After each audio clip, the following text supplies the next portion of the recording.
министър на външните работи в един преходен период за нашата държава. Филантроп и патриот, защото с него са свързани някои важни събития от историята на Българското посолство в Лондон, на Българското училище и изобщо на държавата ни. Българското училище, което има удоволствието и привилегията да носи неговото име от 2017 година, по инициатива на тогавашното ръководство, на учителите, на учениците на училището, е създадено и първото училище, което функционира в Великобритания като държавно училище към посолството. В началото на промените, поради финансови затруднения, имаше опасност това училище да престане да съществува. За щастие в този момент Иван Станчов е назначен за български посланник в Великобритания и по негова инициатива, с неговите лични контакти и усилия и естествено с подкрепата на българските учители тогава, училището е съхранено и продължи да съществува като българско училище към посолството на България в Лондон. Едно сериозно постижение. Днес в Великобритания ние имаме над 70 неделни български училища. Същевременно неговия принос е значителен към създаването на асоциацията на българските училища в България, които успяха с активна дейност да привлечат вниманието на българската държава и бе създадена специална програма, финансирана от Министерството на образованието и науката в подкрепа на тези училища и днес в чужбина, в редица градове и държави с значителна българска общност функционират и действат успешно неделни училища, които поддържат връзката с България, обучават нашите деца на български език и литература, българска история и българска география, там където има съответно квалифицирани учители. Иван Станчов казваше, нищо не започва с тебе и нищо не свършва с тебе, но можеш да промениш нещо по своя път. Той беше изключително скромен човек. Аз имах честта да го познавам. В годините, когато беше напуснал вече всякакви официални позиции, идваше във Вашингтон да посещава своите близки брат, за който живееше тогава там, предполагам, че неговите години са още в Вашингтон. Имах удоволствието да бъда с него в продължение на часове. Разказваше с голяма любов за живота си в Мериленд, в малката ферма, където семейството е принудено по волята на съдбата да напусне България и да се установи в Съединените щати. Една малка ферма в щата Мериленд, където той израства.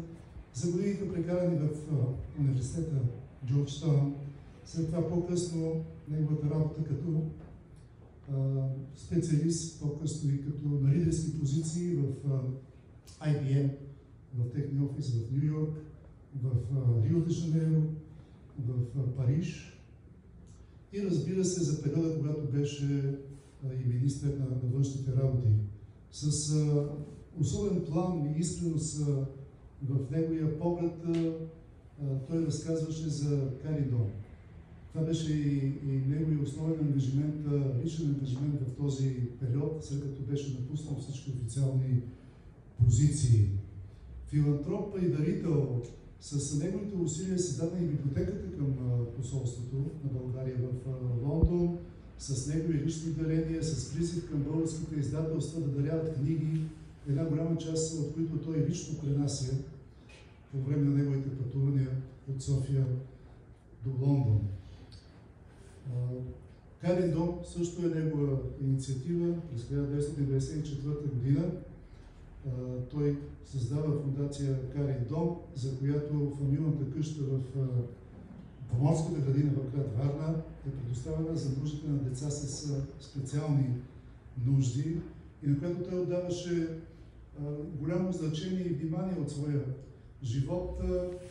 И тук е ролята да откроя и дейността на фундацията Приятели на България, която също организира дарителски събития в нашето посолство, на другите организации на българската общност, с усилията на които Карен Дома продължава да съществува и днес.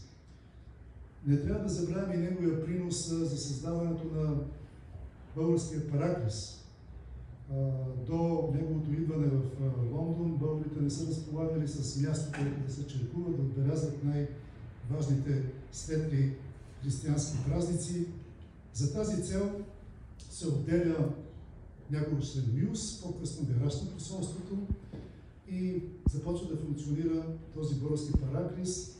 А днес повечето от вас знаят, че се извършва сериозна реконструкция на бившия параклис, превръщайки го в една модерна църква, с която се надяваме да говорим на нуждите на българската общност в Лондон и в Обединеното кралство, и която би следвало да се открие официално през месец февруари следващата година. Така че за Иван Станчов може да се говори, или Джон Станчов, продължително време, каквото и да се каже, то няма да бъде достатъчно. Но аз искам да благодаря на госпожа Снежина Мечева, дългогодишен основател и дългогодишен директор на Българското училище към посолството, която имаме възможността да работи с посланик Станчов, с българина Станчов, който винаги се е гордел с българската си принадлежност.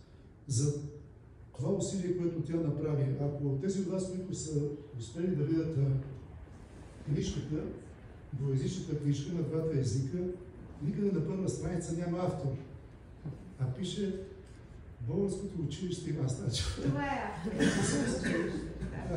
Снежина Мечева е само съставител на тази книжка и аз се благодаря за тези усилия, както и на ръководството на училището, за тази инициатива да бъде представена книгата за първи път в Българското посолство, където той остава такава трайна среда.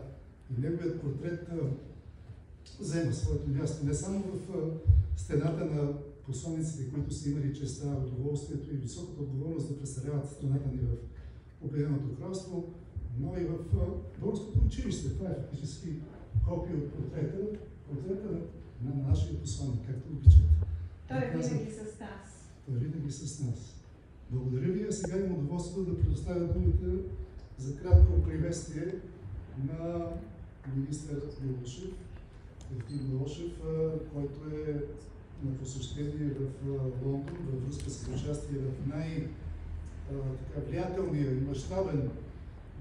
мащабно събитие, посветено на туризма и на пътуванията, където министър Милошев, заедно с неговата делегация, неговия екип от млади енергични българи, имах една изключително интензивна програма, изпълнена с много срещи, с партньори, с потенциални партньори в бъдеще. И министър Милошев отговори веднага положително на поканата ни за участие в това днешно събитие, което не беше предварително съгласувано с неговото посещение. Просто съвпадение. Така че аз му благодаря и на неговия екип за готовността да отделят част от своето време, по време на посещението, за да бъдат с нас и също да приветстват всички присъстващи с това важно за българите в Лондон събитие.